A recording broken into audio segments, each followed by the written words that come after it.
La question que je me pose, c'est la question de savoir si toute la Bible n'est pas organisée, articulée autour de la notion de faute. Alors il y a la faute d'Adam, le péché originel, mais effectivement, il y a la faute des Hébreux ou des enfants d'Israël dans le désert du Sinaï, etc.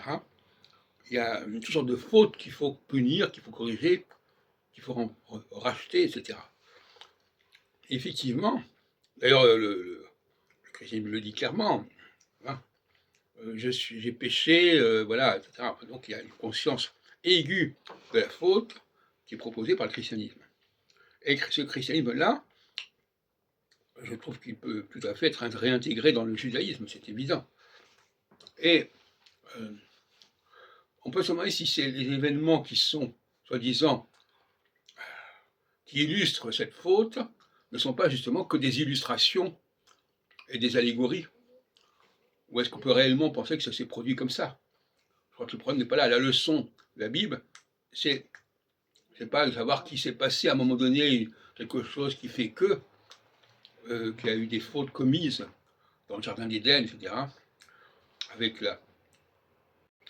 l'expulsion, on est chassé du jardin d'Éden. Non, parce que c'est une problématique constante, récurrente, depuis des millénaires. Et donc finalement, les exemples qui sont donnés dans la Bible ne sont là que pour faire comprendre un certain nombre de choses, mais ce ne sont pas des exemples à prendre à la lettre. Nous sommes constamment dans cette situation. Ce que le christianisme a bien compris d'ailleurs. Nous sommes constamment dans la situation de la faute. Ce n'est pas quelque chose qui s'est produit à un moment donné, dans un passé extrêmement lointain. La faute fait partie de la cyclicité. S'il n'y avait pas de faute, il n'y aurait pas de réparation. Donc s'il n'y a pas ce cycle faute-réparation, on n'aurait pas de cyclicité du tout. Donc il faut bien comprendre que la faute est la base même de la cyclicité. Même à la limite, la faute c'est aussi la défaillance. L'hiver est une faute, une défaillance par rapport qu'il faut corriger par le printemps, etc. Il y a toujours quelque chose qu'il faut corriger, qu'il faut compenser.